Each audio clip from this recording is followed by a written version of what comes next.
NEET 2022 में organic से 6 statement based और एसोसिएशन रीजन के क्वेश्चंस आए थे और इसमें से कितने कंसेप्चुअल क्वेश्चंस थे जो कि आप इजीली सॉल्व कर सकते थे और कितने स्टेटमेंट बेस्ड ऐसे क्वेश्चन थे जो कि फैक्चुअल थे और एनसीईआरटी के लाइन से ही सॉल्व हो सकते थे। इसको दिखाने के लिए मैं सारे क्वेश्चंस को यहाँ लेके आया हूँ और मैंने अपनी एनसीईआरटी जो मैंने मार्क कर दी है आप लोगों के लिए, जिसका यूज करके आप इन सारे क्वेश्चन को सॉल्व कर पाओगे अगर आता है ऐसा कोई भी क्वेश्चन नीट 2023 में, वो भी मैं टेलीग्राम चैनल पर डाल दूंगा इस वीडियो के बाद, तो उसको आप इजीली फॉलो करके ऐसे क्वेश्चन को कर पाओगे। मैं यहाँ बता दूँ कि कैसे इन क्वेश्चन को किया जा सकता था और कितनों को करने के लिए आपको एनसीईआरटी पढ़ी होनी इंपॉर्टेंट। अब देखो, जैसा पहला क्वेश्चन था इसमें इन्होंने एसिडिक स्ट्रेंथ के ऊपर पूछा था क्वेश्चन, जो कि कंसेप्चुअल क्वेश्चन है और ये सारे टीचर्स कवर करवाते, तो इसके लिए आपकी एनसीईआरटी पढ़ी होनी ही चाहिए, ये इंपॉर्टेंट नहीं थी।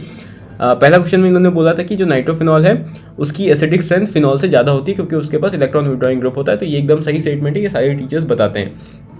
जो दूसरी स्टेटमेंट है वो ये बता दी है कि ओ नाइट्रोफिनॉल, एम नाइट्रोफिनॉल और पी नाइट्रोफिनॉल, जिसमें बस नाइट्रो ग्रुप का पोजीशन अलग अलग है, इसमें इन सब की जो एसिडिक स्ट्रेंथ है वो सेम होगी, जो कि गलत है क्योंकि आपको पता है कि ऑर्थो और पैरा ग्रुप की जो इफेक्ट होती है वो ज़्यादा होती है, वो सब यहाँ पे दिया हुआ है एनसीईआरटी में। तो ये रीज़न भी वैसे तो टीचर्स बताते हैं, तो ये आपका एक कंसेप्चुअल क्वेश्चन था।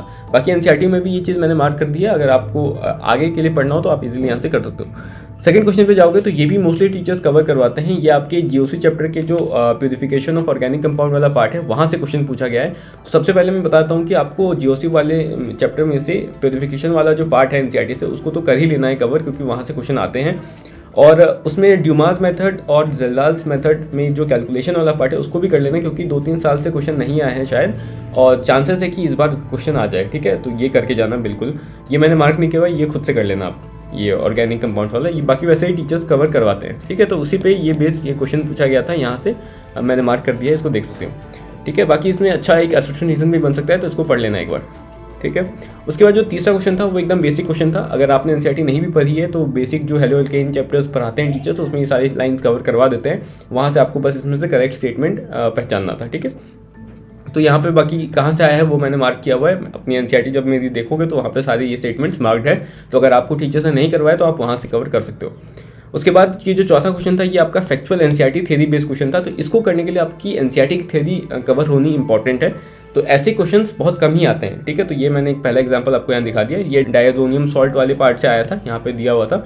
यहाँ पे मेन जो चीज़ ट्रिकी थी वो यही थी कि यहाँ पे आपको पता करना था, ये तो सबको पता रहता है कि डायजोनियम सॉल्ट आपका अनस्टेबल होता है, लेकिन वो कितने टेम्परेचर तक अनस्टेबल रहता है ये नहीं पता रहता है, तो ये एनसीईआरटी की लाइन में दी हुई थी यहाँ पे, तो वही आपको यहाँ देखना था, ठीक है। उसके बाद जो ये क्वेश्चन था ये आपका कंसेप्चुअल क्वेश्चन था, लेकिन इसके लिए भी एनसीईआरटी थ्योरी आपकी जाननी इंपॉर्टेंट थी, क्योंकि कंफ्यूज हो सकते थे लोग, जैसे कि मैं कंफ्यूज हो गया था। इन सारे क्वेश्चंस में से मेरा एक ये क्वेश्चन गलत था, ऑल्दो ये नहीं होना चाहिए था गलत। मेरे को कंसेप्ट तो पता था ही कि एल्डिहाइड और कीटोन की जो बॉइलिंग पॉइंट होती है वो आपके हाइड्रोकार्बन से ज़्यादा होती है, क्योंकि उनके पास एसोसिएशंस होते हैं। लेकिन मैं यहाँ पे कुछ गलत इंटरप्रेट क्या कर गया कि यहाँ पे लिखा हुआ था वीक मॉलिक्यूलर एसोसिएशन होता है एल्डिहाइड कीटोन में, जिसके कारण उसकी बॉइलिंग पॉइंट हाई होती है। अब मैं ये सोचने लगा कि वीक अगर होगी, मैं ये सोच रहा था कि ये कह रहे हैं कि हाइड्रोकार्बन के कंपैरिजन में यहाँ पे वीक एसोसिएशन होता है और इसके कारण इनमें हाई हो जाती है, तो मेरे को लगा ये तो गलत बोल रहे हैं, तो ये मैंने रॉन्ग स्टेटमेंट मार्क कर दिया था। लेकिन ये सही चीज़ है जो कि एनसीईआरटी में डायरेक्टली दी हुई है और मैंने ज़्यादा ओवरथिंक कर लिया इसलिए गलत हो गया। तो मैं यही बताना चाह रहा हूँ कि ऐसे क्वेश्चन में ज़्यादा ओवरथिंक मत करना,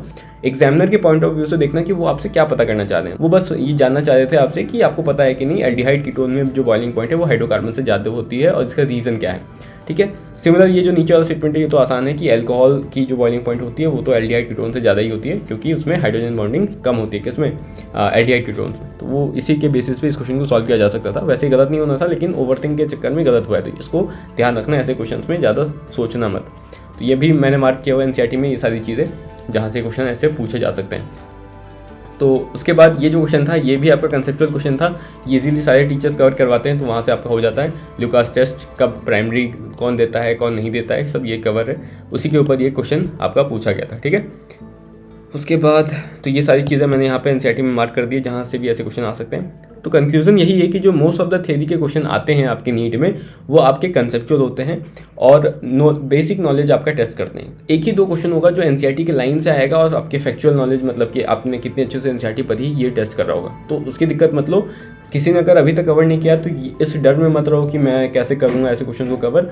पॉजिटिव माइंडसेट से जाओ कि क्या पता कि तुमने जो पढ़ा है वहीं से क्वेश्चन आ जाए और इजीली उसको कवर कर लो। बाकी मैं अपनी मार्क्ड एनसीईआरटी जो भी है मैं अपने टेलीग्राम चैनल पर डाल दूंगा, ठीक है। टेलीग्राम चैनल का नाम अविनाश शर्मा है, ठीक है, जिसपे अभी 20,000 के करीब सब्सक्राइबर्स है। लिंक डिस्क्रिप्शन में मिल जाएगा तुम्हें, तो वहाँ से जाके उसको ज्वाइन कर सकते हो, ठीक है। अगर वीडियो पसंद है तो वीडियो को लाइक करना, चैनल को सब्सक्राइब करना और इसको शेयर करो बाकी दोस्तों के साथ जो भी ऑर्गेनिक या एसोसिएशन रीजन या थेरीज के लिए कंफ्यूज थे, वो जाके मेरी एनसीईआरटी हाईलाइट जो मैं अभी डालूंगा उसको यूज़ कर सकते हैं, ठीक है। चलो बाय बाय।